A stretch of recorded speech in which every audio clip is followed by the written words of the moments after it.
And thanks everyone for being here tonight. This is the Friday Night AI series that we started about 6 years ago with the goal of engaging more closely with our own community. I'm Rada Mihalcea. I'm a professor at the University of Michigan, also director of the AI lab, and I have here with me colleagues from the University of Michigan. I'll get to introduce them in just a bit. But more on the goal of Friday Night AI is really to establish this communication channel, really see it as both ways, for us to share some of the topics that we work on, and also to hear from the community on what are some of the things on your mind. So tonight, we address a topic that I'm guessing it is on many people's minds, which is that of privacy in the era of AI. We have seen AI increasingly in our daily lives. I'm guessing pretty much all of you have used some form of it. I'm curious actually how many of you have an Alexa or Google Now at home? A few. How many of you have used ChatGPT? Quite a few. So these are just a couple of examples. There is plenty more. So we see really AI, and this is just in a way the beginning. Pretty much every day there is a new release of yet another tool. Now, of course, these tools all rely on a lot of data. That's why we've seen all this increase in performance. And then, of course, it comes to the question on where is this data coming from? Is some of this data really produced by ourselves? And also when it comes to more sensitive aspects, for instance, healthcare data. Or if there are legal concerns, or if there are any like digital rights or any sort of topics that might relate to this use of or heavy use of data in AI. So tonight we'll address some of these questions on AI and digital rights, censorships, and just broadly data privacy. And we'll also talk about where protections are falling short, and also what are some ways to think about the relation between AI and privacy. So I'm joined by two professors from the University of Michigan who are really experts in this topic. We have on the right, far right, Florian Schaub, an associate professor of information and electrical engineering and computer science. He works on privacy, human-computer interaction, and public policy. He studies people's privacy, decision-making, and behavior, and technology-related privacy implications, and develops human-centric privacy solutions to help people better manage privacy in technology context. He has received a number of awards. Just to mention a few, he received a Best Paper Award at the SIGCHI Conference on Human-Computer Factors of Computing, the Usenix Security Symposium on Usable Privacy and Security. He also received a DARPA Young Faculty Award, and the list goes on. Then we also have Professor Roya Safi. She's an associate professor of computer science and engineering. She works on internet security and privacy with the goal of creating techniques and systems that would better protect users online. She is particularly passionate about online censorship, geo-discrimination, surveillance, and related threats to internet freedom. She's also the founder of Censor Planet, which is a global censorship observatory. Like Florian, she has received a number of awards, including a Sloan Research Fellowship, NSF Career, Google Faculty Research Award, multiple IRTF Applied Networking Research Prizes, and again, the list goes on. Her research has been featured in widely read outlets like the New York Times, Newsweek, Business Insider, and so on. And we also have two amazing students right there. You'll get to hear from them in just a bit. Yara El Tawil is a PhD student in the AI lab, working on computational methods for emotion recognition and mental health. And Snehal Prabhudesai, who's also a PhD student in the AI lab and the HCI lab, working on methods for human-computer interaction and uncertainty quantification. All right, with that, just briefly on logistics that has been mentioned by our library host. So we'll have an activity that will be led by Yara and Snehal. Then we'll have some questions that will be addressed by Florian and Roya. And then we'll have opportunities for you to ask questions. So please make a note of those questions, and we'll have an opportunity to address those at the end. So this is a collaboration, just to give credit, between the Ann Arbor District Library, the Michigan AI Lab, and the School of Information. And from what I know, it's also broadcasted on YouTube, so you will have a recording afterwards. Right, so I'll invite Yara and Sneha.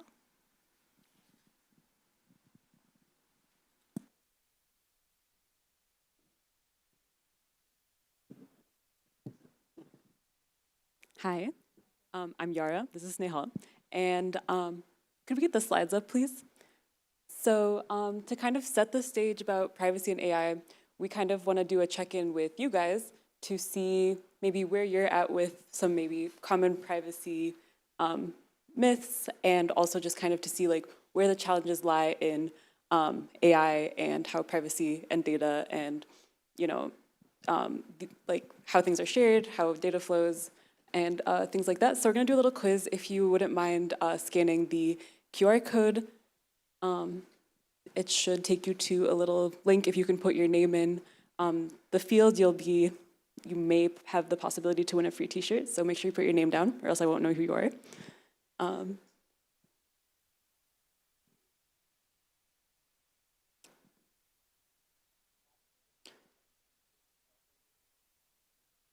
A white border all the way around it. 1 second.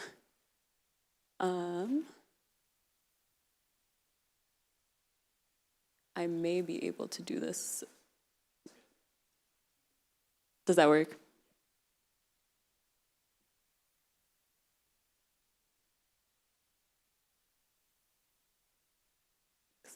Zoom in a little, maybe.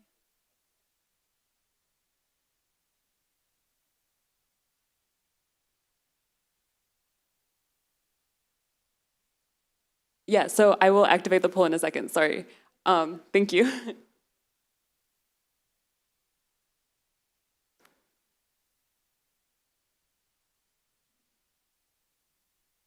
Okay, think. One more.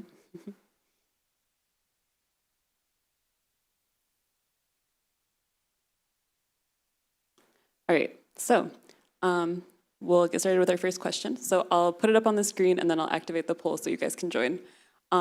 So no penalties for wrong answers, but you used an AI chatbot to vent about feeling burned out at your job, and now you're wondering if maybe you should look for a new job. So you had a good conversation with the AI, you didn't share it publicly, you didn't talk to anyone about it, and you just typed it into, let's say, ChatGPT. And a few days later, you start seeing ads on LinkedIn Premium so that you can like maybe better your job search. And kind of weird, you haven't searched for new jobs, you haven't told anyone. So what's the reason behind that? So now you should get a little thing on your poll that says join the quiz. And there's also the QR code again.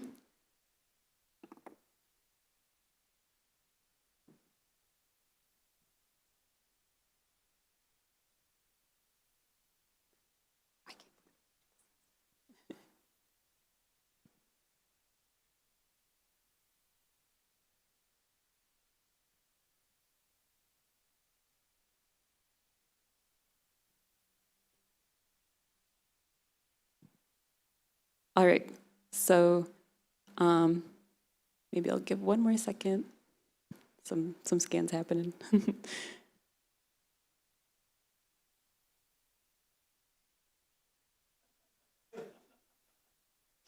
ChatGPT. Interesting name. All right, so 30 seconds starts now. The 4 options are the AI sold your personal data directly to LinkedIn, your web activity and app usage were used for targeted advertising, LinkedIn uses your phone's microphone to listen to you during the chat, or your device was hacked and your messages were leaked. Choose the best option.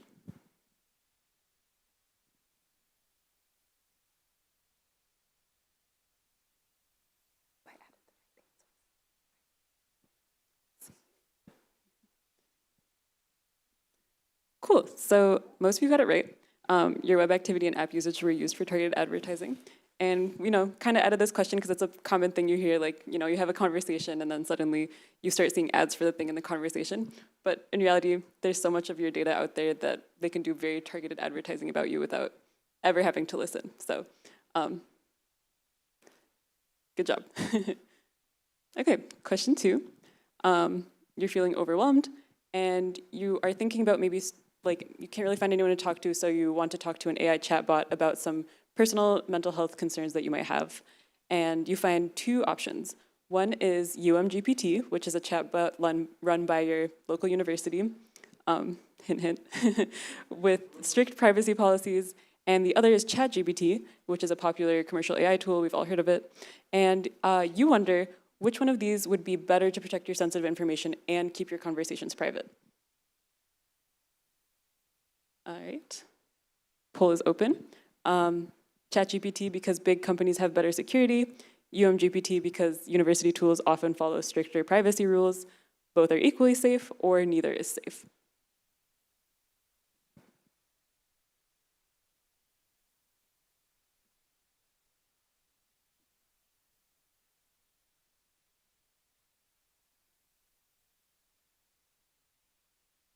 All right. Let's see. Okay. Interesting. So the right answer is neither are safe for sharing personal info, but it is tempting to say that maybe like a privately owned version of ChatGPT might have been safer. So that was but most of you did still get it right. All right. A CEO of a large AI company makes a statement in an interview saying that AI should not be subject to regulations as it hinders their ability to innovate and make advancements that help society. What would be the privacy repercussions if the CEO got their way? And so this is a multiple correct answers option. So I'll just read them out, but your time has started, so feel free to read them on your screen too. None, the CEO is right. AI is a super useful tool and we shouldn't get in the way of its development. AI could be used to develop surveillance technology. Supercharging AI deployment without guardrails will also supercharge societal progress. The data gathered from your interactions with their product could be used for advertising. Your interactions with the AI could be used to manipulate you. Your data could, and inferences on your data could be used to train a new model, and more. That was pretty fast, sorry. All right, so, pretty interesting split. So the right answers were the second one and the last 3. All right, one more, and it's another big answer one, so I'll just a warning, like start reading the answers before I finish. So the Transportation Security Administration began incorporating facial recognition AI technology into its security protocols in 2020 to enhance airport security measures. TSA assures flyers that AI is only used for verification purposes and is optional, so you can opt in, or you can opt out. However, it is beneficial for more advanced security. Select all the privacy concerns that might apply here. Okay, the AI is completely safe with no harm or unintended consequences. Without proper checks and balances, it could infringe upon individual rights. The data used to train these models isn't necessarily protected. The AI could fall into the wrong hands, or the AI will be beneficial to all demographics equally. Okay, I beat the questions this time, but you only have 10 seconds, so.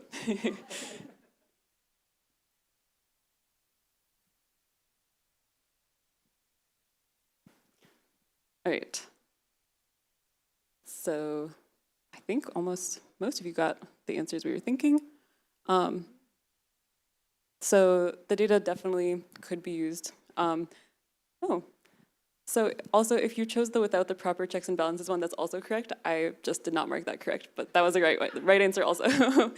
All right, so yeah, so this is just kind of like a little check-in about, common privacy things that might apply to your day-to-day life. If you are Willow, come see me afterwards. You've won a t-shirt. And so I will pass this over to Snehal for the second half of our activity. Thanks, Yara. That was a fun quiz. Okay, so now next we have something for all of you to watch. And I was really very surprised when I first saw it. So let's see what it is about. Okay. Yep.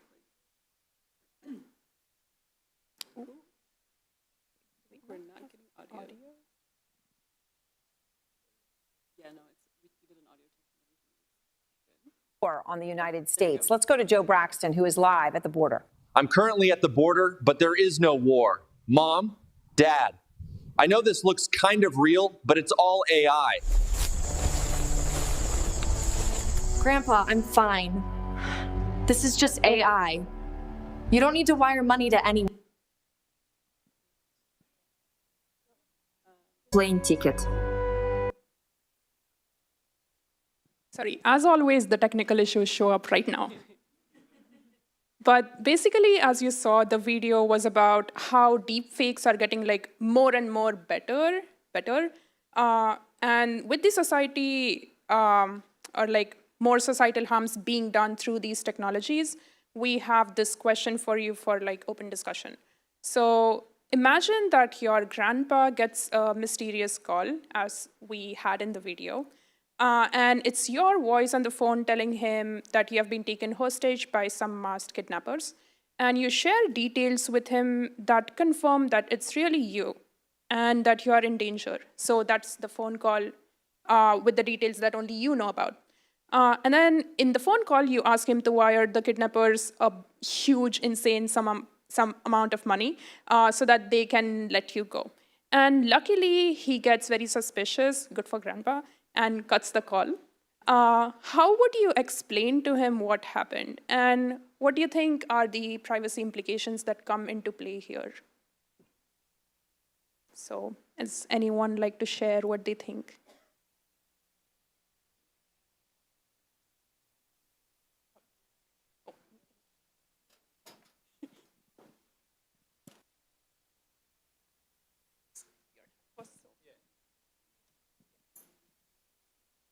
Maybe the kidnappers asking for ransom are using voice cloning technology to pretend to be the grandson, and it can sound exactly like your voice. Yeah, so that's, sorry. And the personal info? Oh, yes. They get that? Would you like to share? No. Yeah. Also, please meet us after, so you have won a t-shirt. So. Yes. So in this situation, voice cloning technology, as you said, can be used to mimic your voice very closely. And then the personal details all come from maybe information that you share on the internet that you don't really think will do any harm. So, yeah.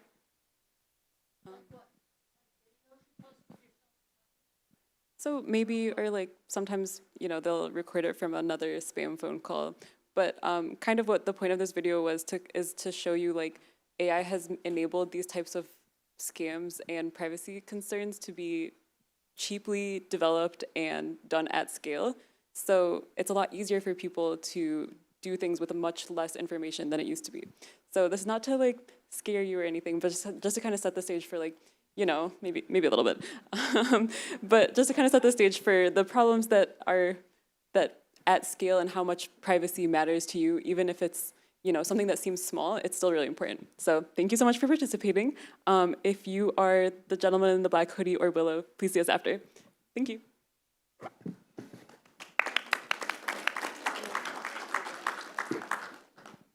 And this will be on the test.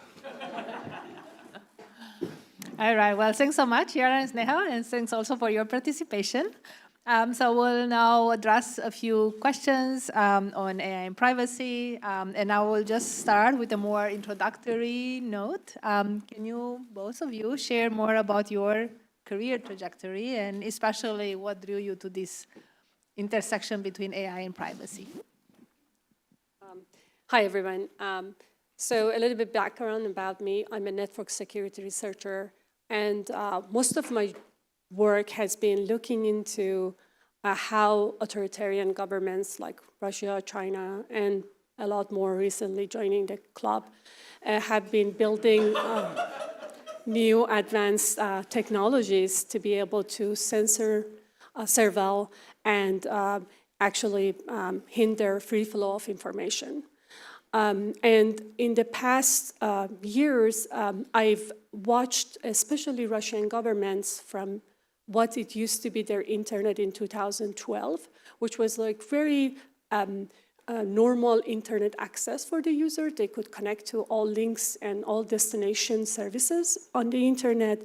And in less than like a decade, they are now in a much more restrictive internet environment that you can imagine.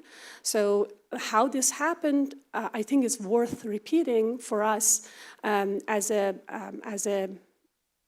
cautionary tale, but you can imagine in 2012 and beyond, everybody could search everything, but in 2019, there was a law passed in Russia, it's called RUNET, with the same excuse of national security and child protection.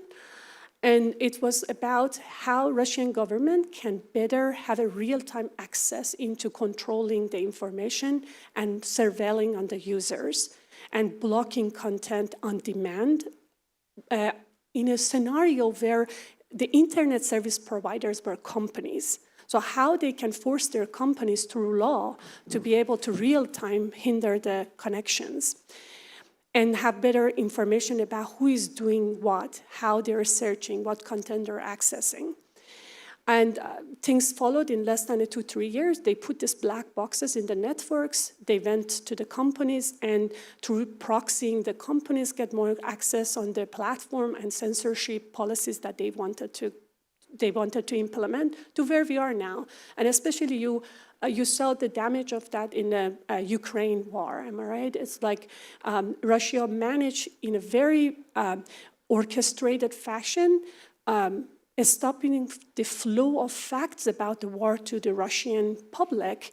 So they couldn't, and then bombard them with misinformation and propaganda. So the public in Russia is somewhat having a different picture of what the war and the reason behind the war, and therefore the war continues. Okay, now that's Russia. How I end up thinking about AI more is that I'm thinking about how the censor, how the authorities, how the companies can use much more advanced technologies like AI to better do their surveillance, do their content censorship, and how this Russian, Chinese censorship policies that have decades of experience in doing this kind of act manifests itself in the new AI technology. In recent years, for example, we just look into, okay, if you are a Chinese citizen, for example, using Chinese models like chatbots, like ChatGPT of China, like how successful they are in censoring or like basically answering to the questions of the public in a way that is following the laws. And this is like where I am right now. I'm thinking of, okay, what lessons we can learn from like societies where internet freedom and freedom of expression has been suppressed more, that we can actually recognize a slippery slope that the rest of the countries can step in. And as a researchers, how we can build more accountable, like accountability and oversight, and independent oversight, and transparency tools to be able to catch us in that slippery slope. That's my journey. Okay, yeah, for me, so I'm really interested in people and technology. And, you know, there's lots of good that come out of this combination and lots of potential harm. And when we talk about privacy, it's usually about data being collected about people, being used against people in different ways. So my research has looked at these kind of harms in different contexts. And I think AI came into this actually not so much from the harm side initially, but from the tool sides, right? So back then we didn't call it AI, we called it machine learning. And we used machine learning to see, like, can we actually build models, build automated tools that can help people better manage their privacy, right? So when you have your phone, like every app wants to access your location and asks you for different kinds of permissions. what if we could help you configure this more effectively with AI by learning your preferences and then adapting to that? And, or one question I often like to ask is, who here has read a privacy policy this year? Let's say this year. If you read a privacy policy, raise your hand. Do a bit higher so we can actually see it. Okay. Okay. Okay, skimmed. Okay, opened, clicked on it. Okay. How? I don't hand out the T-shirts. I'm sorry. Who has read a privacy policy like in May? This year. Well, you have a professional obligation. I don't count you. Yeah, so we don't read privacy policies, right? And so about 10 years ago, we started looking at, well, can we have AI read these privacy policies for you and warn you about potentially dangerous or nefarious practices in there? How well do you think that works? Yeah, this is kind of right? Like it's actually really, really hard because these privacy policies are not written to be clear and clean and easily interpretable, but instead they're written to allow lots of leeway while still being compliant with meaningful laws. But that's kind of how we started, how AI entered my life, more on the joyful side. And over time we started see AI features come out more in different consumer products, from smart speakers to, I guess, social media also has AI components if we want to. And now in the last couple of years, we've seen AI agents, ChatGPT, other tools emerge, and with that, lots of privacy concerns. And my most recent research looks more closely on deepfakes, right? So we had these videos of potentially AI-generated people, and you often need very little information to actually generate very real-looking or real-sounding synthetic examples of someone. And we're now seeing criminals use these deepfakes in scams, and not just to then create an image of your grandchild or a video of your grandchild, but also automate the whole scam, right? You basically give the AI a script, and it can handle the calls on its own, and it can scale up a lot. And so we're seeing increasing harms and issues from that.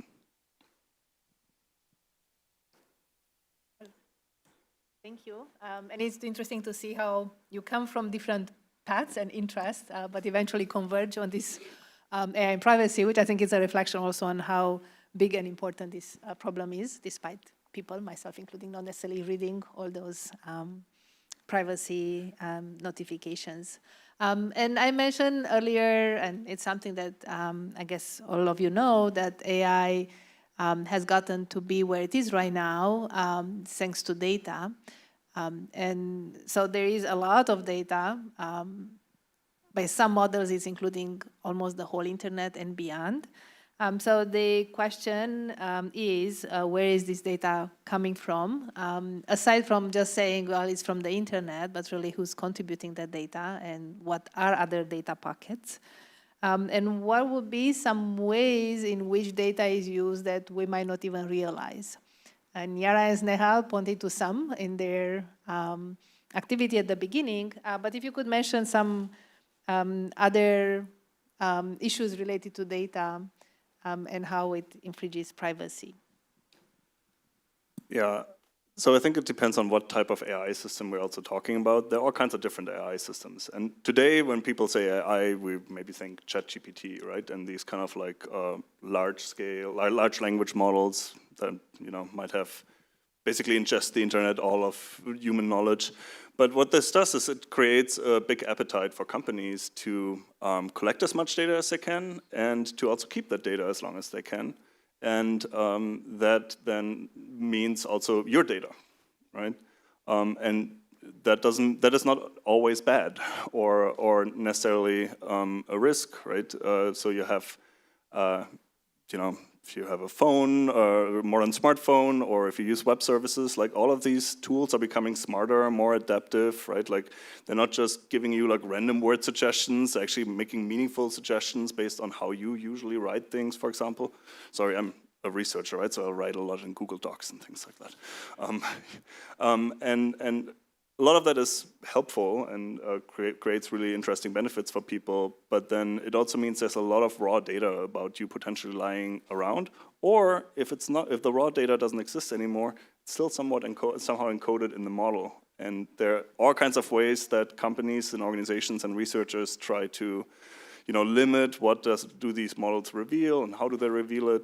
And there are lots of smart security researchers. It just came from one of the big security conferences a couple of weeks ago, who again and again show how you break these guard models and how you break these guardrails and have the model just spew out raw data that it was trained with. So that's kind of like one of the big challenges we're seeing there. I'll let you go first. Yeah, sure. I would say, what is striking? We all have heard about privacy and data after, especially a Snowden revolution, and then what was it?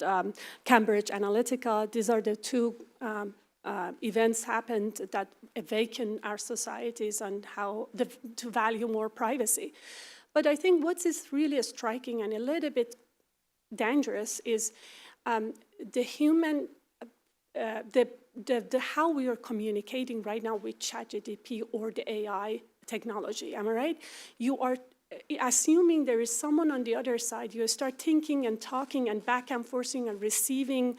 So you share more of your logical and rational thinking with the AI technology than you usually do with a search engine. So the whole data that previously were collected from the internet services, and let's go a decade ago, was about like, okay, this person went to this internet services at this time from this location, and by itself, it gives a lot about your gender, religion, sexuality, anything you can imagine. Just by sheer looking at the domain, you can go in less than a matter of like a very short time stamp. I don't want to put a time stamp on it, but a very short time stamp, a ISP, internet service provider that are capturing your traffic can actually say a lot about you, know a lot about your behavior. That is not new. We all know about that. But what about AI technology kicking is that what else is collecting that is new is about the thinking process and all the vulnerabilities that people share is going to be sharing with this AI technology that might not have happened before. And that goes to then it makes it much more worrisome, because then it's a matter of trust. Is this companies and this regulatory and policy laws that we have are trustworthy of such information, and how we can make them to be, and who are the champion of bringing a third-party oversight and like go after understanding what they're up to with this data that they're collecting about all of us. And I think just one thing I wanted to just say. The reason I read a privacy policy is because I knew I'm coming to this panel, and so I went and read the privacy policy of one of these chatbots, and I read that I use for answering to my emails and all of them, and it has been collecting data from me from 2023.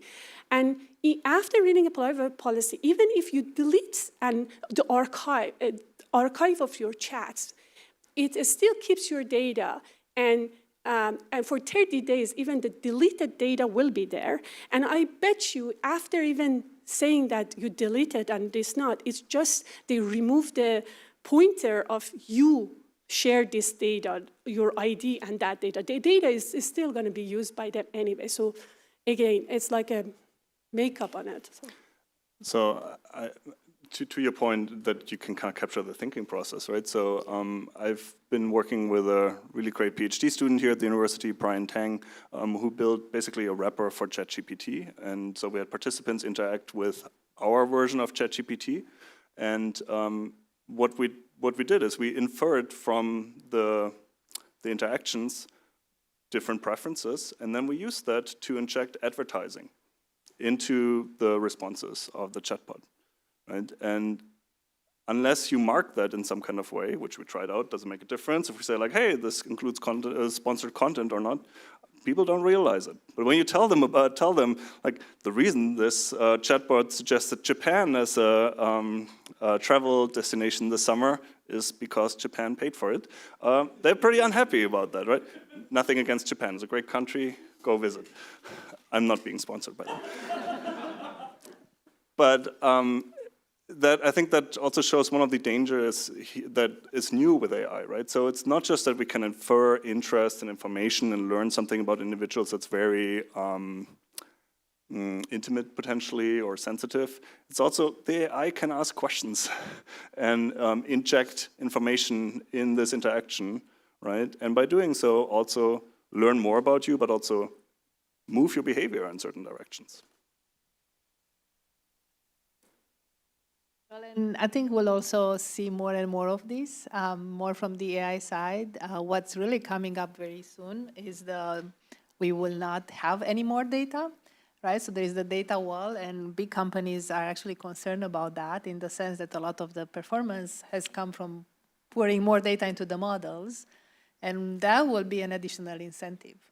And we've seen some policies having changed, right, in big social media, removing some policies on whether you have your data or it's used to train models. So I think that will also start happening now. So you already mentioned some examples of AI model that have compromised privacy. Did you want to add any more, whether it's on data misuse or surveillance? You mentioned Cambridge Analytica. Are there any real-world examples that you would like to talk about that illustrate issues on AI and privacy? So sometimes when I talk to people about privacy risks of technologies, people are like, you know, like what's the problem if these technologies know more about me, and can't they then just give me better recommendations and suggest better products? And there's something to it, but I think when we think about privacy risks in particular, it's worthwhile to think about not just the risks that you see directly, right? Like, oh, this is a weird ad, or like these shoes keep following me around the internet, right? Or I had this conversation and now, like, why do I see ads for new jobs? It's often, like, real privacy harms often manifest as an absence of opportunity, right? So you might not know that you didn't get this job interview because something you said on social media, or because some AI inferred something about you that is maybe correct or wrong, but either way is then used to deny the opportunity to interview for a job. And I think that's where the real harms are, and we've seen many of these examples in different cases. There's a pretty well-known case from a couple of years ago where a big company, I'm not going to say the name, used an AI system in their HR system to pre-screen job candidates. And the goal was to have a diverse workforce.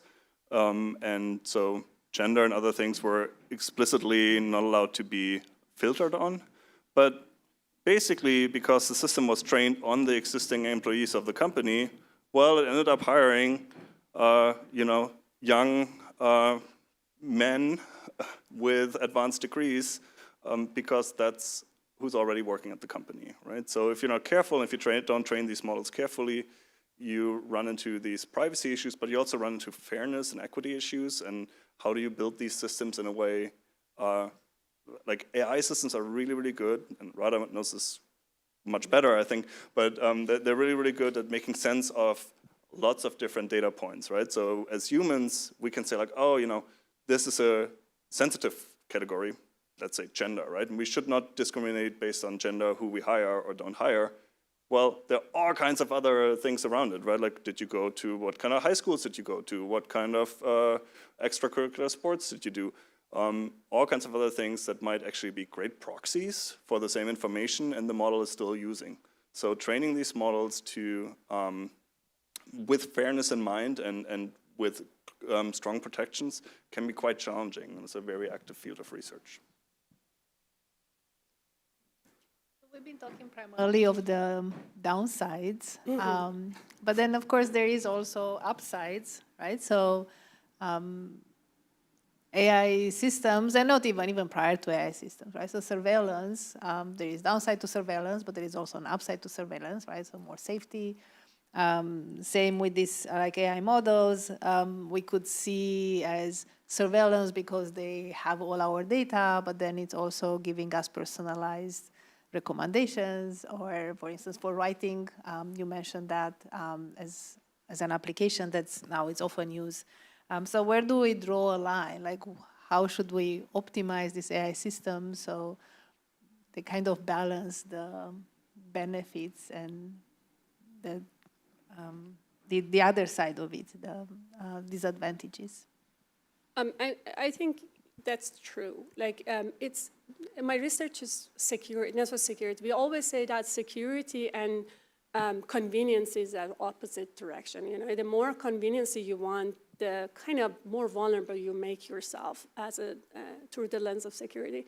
I think this is very very true that the more data you share, the better personalized answer, the better personalized advertisement, comfortable surfing on the internet experiences you will get, and the better product maybe you get. So I think where we can draw a line is clearly goes into where we can actually trust, am I right? Like, or how we can have oversight, that the line doesn't get blurry and the abuse of this technology doesn't happen in a background without any accountability. What I mean by that is, like, for example, like, we know this company is collecting data, give us all this information. How we are going to catch them if they use this information to do something really bad? Who is going to guarantee we can have a better transparency, accountability? Especially these days, am I right?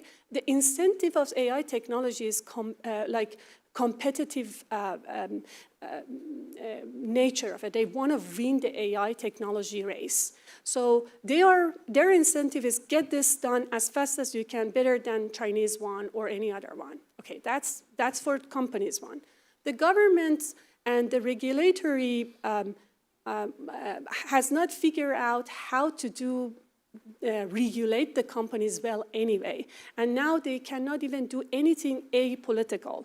Like, they cannot do any regulation that doesn't come across as this part or that part. I don't even make it that. It's just like, so where the line is like, okay, let's just have built technology and build techniques that are actually provide and mandate oversight us as a public, as researchers, a different sector of the group of people exist in the world.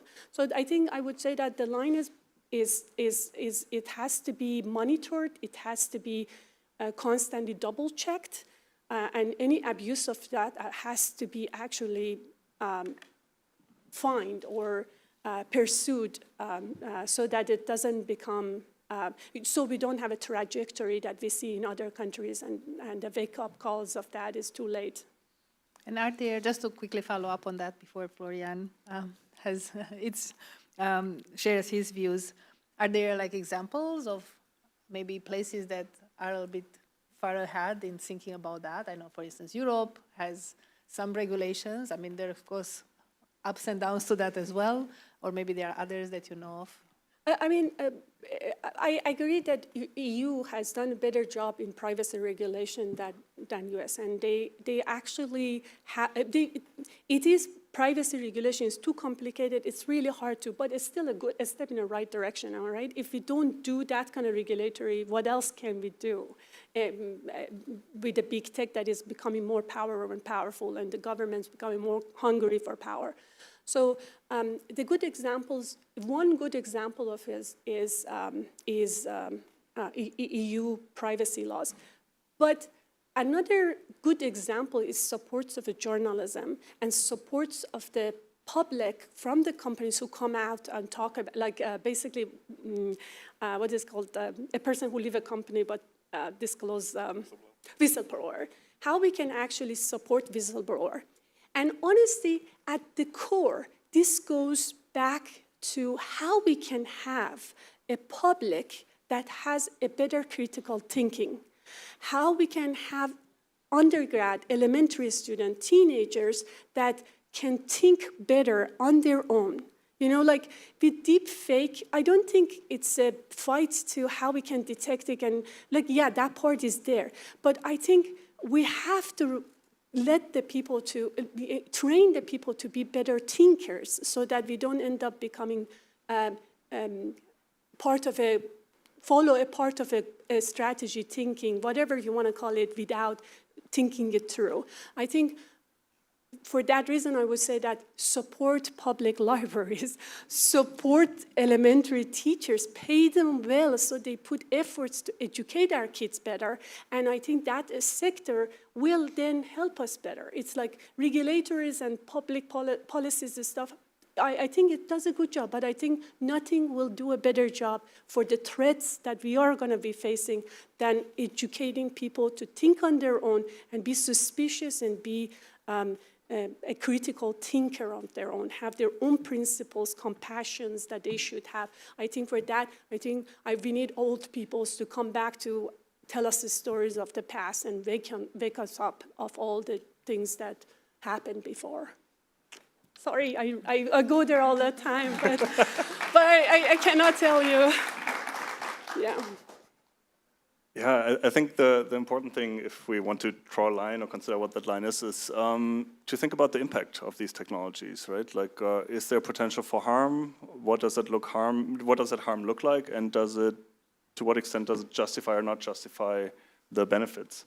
And the European Union has actually taking interesting steps in that direction. So there's a new law that started to go into effect this year in the EU called the AI Act. Very concise name, it's nice. And one of the key principles of that law is that it says we classify AI systems based on their potential risk for society, as well as for individuals. And what happened in February is that the first provisions of that law went into effect that prohibit certain classes of AI systems in Europe. Something like social scoring, right? So this idea that systems calculate a score of your social value, and that is then used to determine whether you can have certain types of benefits or other things, right? So they said okay, we outlaw that, or that AI systems that can try to recognize emotions and use that in workplaces or schools to assess performance. Right? Those systems have been outlawed in Europe. So that's the first category. And then they have a category of what they call high-risk AI systems, which are systems that are used, for example, in critical infrastructures or to make decisions about humans. And then there are specific types of safeguards that are in place there, right? So risk assessments, disclosures to regulators, also disclosures to users. And then, somewhere on the top we have non-critical, non-risk AI systems that have more lenient regulations, right? And the big challenge I see with this approach is, yes, they have kind of a first list of what that is, but I don't think we're still very good at really assessing the risk of these systems because we are doing it as we're building it. But also at the same time, we're doing it while we're building it, which is a good thing, right? This is much better than when we built the internet and we were like, let's just connect everything. It's going to be fine. It's going to be amazing. Here comes everybody, right?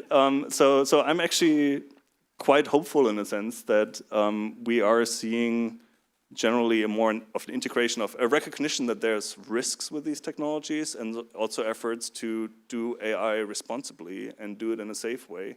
And I hope we can continue down that path. So we don't have to decide, can we have AI or privacy, but maybe we can have privacy and AI. And I think that's a great point for what would be my final question, just very briefly, so we have enough time for questions from the public. If you can make one short statement about what gives you hope in this space. I think that's mine. I think that we can have conversations like this and that we can actually, particularly in the research community, I think there's a lot of joint interest and recognition of the risks and also of ways forward and the benefits and moving things forward. I think the ability to educate about these risks is important, and make sure we have an informed public and we have people who don't just blindly trust what comes out of these AI systems, but can maybe also think for themselves. I'm somewhat hopeful there. You know, I always see this, like nation states put billions of dollars into controlling the public, and then there is this kid in the basement of something, build a circumvention tool, and then just spread it and share the information. So I think the power lies in the hopeful and skillful young people we have, and how much we give them good incentives to fight the fight and have not give up and just become overwhelmed by the information they're getting.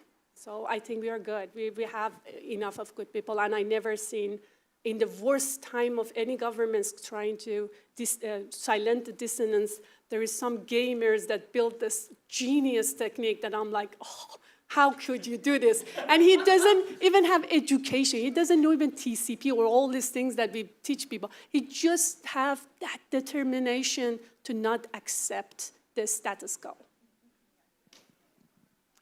All right, so thanks so much. And we can take some questions from the audience.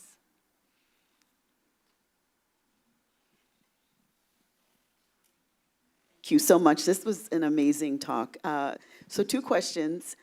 We'll take one. So Oh, okay. So I cannot remember the podcast or the show I heard this on, but they had done, some researchers had done a simulation with Siri, Alexa, and had sort of gone to end stage and said, how would these systems react if you threatened to basically decommission it, dismantle it, destroy it? And they said that they resorted to blackmail, that they literally threatened to take private pictures and comments that the user had done with the Siri and Alexa system and basically put it out there in the world. I was horrified because that is like the worst case scenario of the point you were making. So I'm curious if you've heard of any of these things at your conference, and also compensation for our data, our autonomy. Do you see models where maybe it begins to look like pharmaceuticals, where a company will have access to data for a certain amount of time, but then it goes generic, like anybody can access it? Maybe it's de-identified, you know, just sort of what you're hearing at this point. Thank you. Let me take the second point first, and then I want to talk about the first one. Maybe we can talk all about this a little more. I think it's fine also to take just one answer, like depending on. Yeah. Okay, then let's maybe just focus on the first one. So when you say like, oh, these AI systems resorted to blackmail and threatened to do things. The thing that to keep in mind is that when an AI talks with you, it's not sentient, right? So it's not, what it's reacting to is the prompt that you put in, and then it tries to basically do a really elaborate fill the blank test to figure out what should I say next that is an adequate response to that. And I think that gets lost a little bit because these AI systems are so good, right? Like they're getting so good and so convincing. Like ChatGPT is the most convincing liar, right? Like it is always very confident in these answers, even if it just made the answer up for you. And so that's just like a point of caution, I think, when we think about AI systems and what they say, they're not actually thinking, right? Like it's a model that is going through like, okay, what is the most likely next character and most likely next reaction here? And these models get better because they can do this for more and more words in sequence. I think what you're pointing, and I think it's a question for everybody, should be like, and I think a lot about is content moderation, or how we can, AI safety goes to that, am I right? There is some stuff that even the company has to put some guard layer not to answer. Like for example, if someone asking about, give me a reception instruction for making a bomb, or like anyway, how to blackmail, or things that are like our conscious knows that these things should not be taught, or at least there should be some intervenience from the company who is behind it. But then that goes to the line that we talk about. How do we know this content moderation is for the safety and aligned with the public's view versus something either political or monetization tactic by the company, and how we can guarantee safely? Yeah. Well, wait for the next question. A fun thing there is also, right, like I just was on a committee for a PhD student here, and he looked at how can we get around these guard models. And all it takes is you can pre-compute specific sequences of gibberish, and you add them to your prompt, to ChatGPT or any other model. And if it's the right sequence of gibberish, the model kind of like gets hiccuped on that, and then it just ignores its own instructions to not tell you how to make a bomb, and there's your bomb-making instruction. So. And then there are ways how we can fight against that, right? And we can better protect against that. But it's amazing how little it sometimes takes, or how simple, once you figure out how to do it, these circumventions are. But I think this really supports the point that both of you made earlier, that it really comes down to people, like people here, because there are people like your student who are actually trying all these things, and then the companies, of course, here, because there is a paper, or I don't know, somebody posts a Reddit, and then they will fix it, and then it comes back. It comes back to us, we find it, they fix it, and going like that. Hello. I had a conversation last night on the topic of deep fakes, and someone was offering what he thought might be a solution. I won't get into that, but I was skeptical of that, and I had some other ideas, but I don't know. But I want to ask all of you, do you have any, is there any hope for combating deep fakes in some form? And keep in mind that AI will be listening to your answer.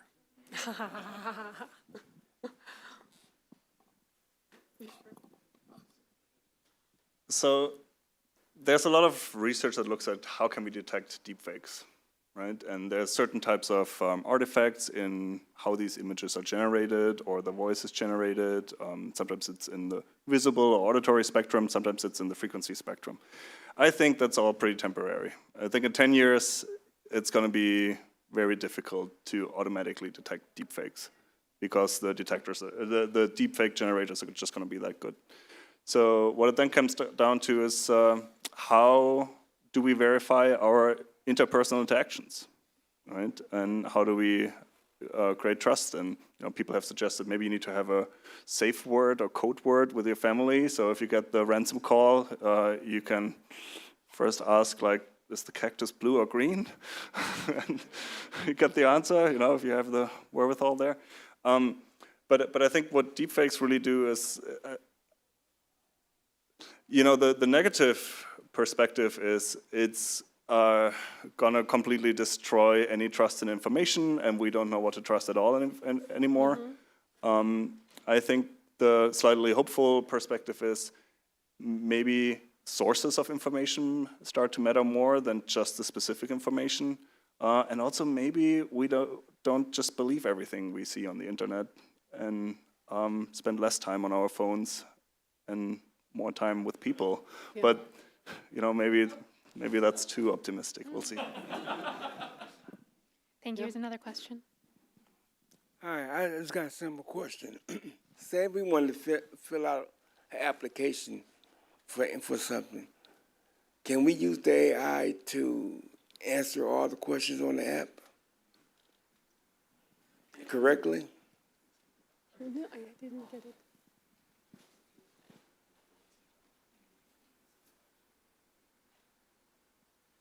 I mean, it depends how much AI knows you to be to answer to those questions correctly.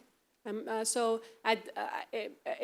in my ChatGPT, because I have been using ChatGPT to answer so many of my emails, I think he would do a good job right now answering them without me verifying. But that's not good. Am I right? Mm-hmm. It's like I would say. Yeah, I would say that it depends how much it knows about you and how correctly then it can represent you. I always think about this. We have 90 years, hopefully, to live in this world. And there is 24 hours, and it seems like we're trusting AI and AI technology to become and do so many of our work, but then we don't think, what are we gonna do? Like, I mean, it's just like, I mean, I think we will get to the sweetest spot that AI will do the mundane tasks, hopefully, so we can read more books and be with each other's more, am I right? Be less on the internet because it's just so much junks and jargons there. That would be a nice future to look up, or some stuff that we don't want to do, AI do. And then we do cool things with our time. I think what's generally wise when using AI is to double check, right? Like, don't just send off the output and consider it done. Read it and make sure that it seems reasonable and is actually accurate of who you are, depending on what kind of application it is. But also in general, right? Like when information comes back and something sounds pretty great and convincing, well, let's maybe check that that reference actually exists and not just be happy that there's a footnote with a link, but maybe we also click that link. We have time for one last question. Yeah, just last month there was a big news from Wall Street Journal. It says Meta's models, and then someone can use Meta's model to let it act as a teenage girl to start dating. And then the whisper of Meta says mentioned is like, because Mark Zuckerberg wants the model to be fast, but they set a lot of privacy constraints to the model. When training the model will be slow and not inaccurate. So they just remove the constraint and then release the models, and then that creates a very big mistakes. And then so my question is like, in order to survive in this very competitive environment, will the company focus on privacy more, or instead remove the barrier, just want to take the shortcut and let it be fast, and then,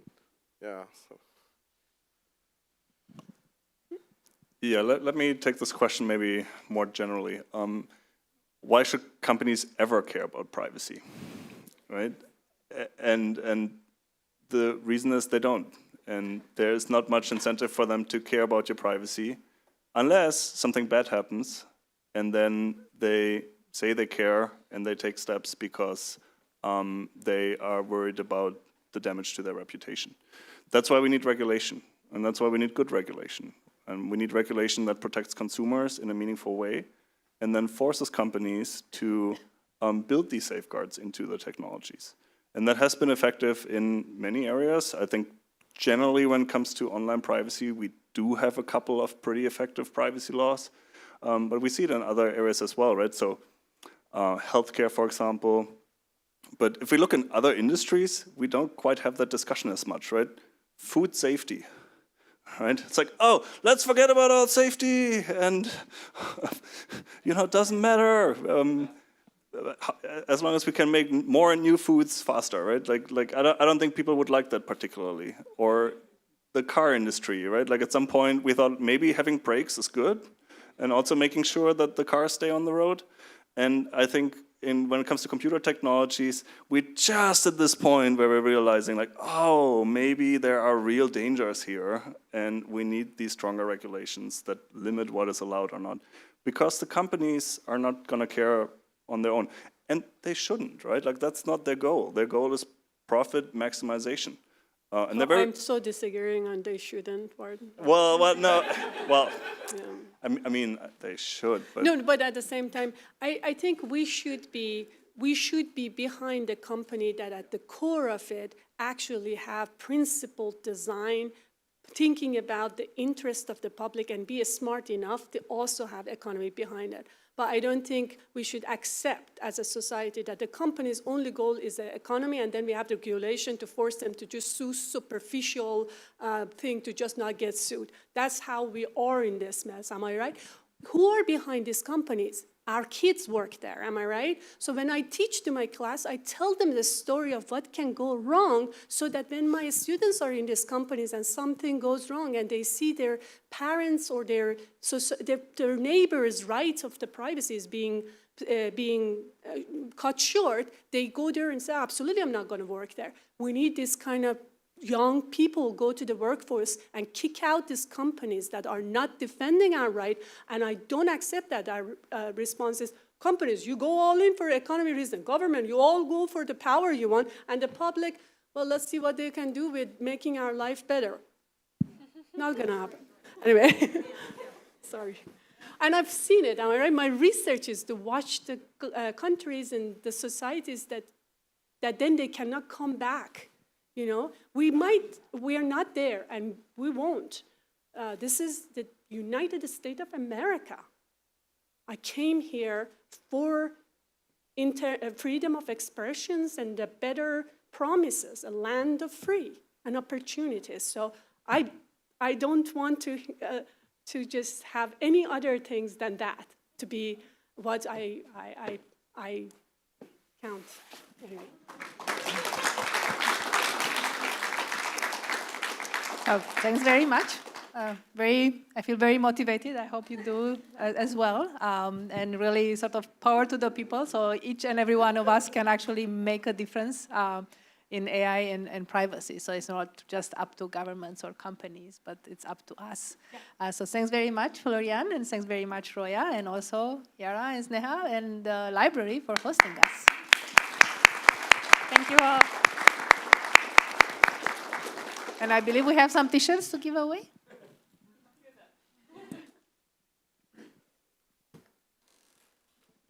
Thank you all for coming.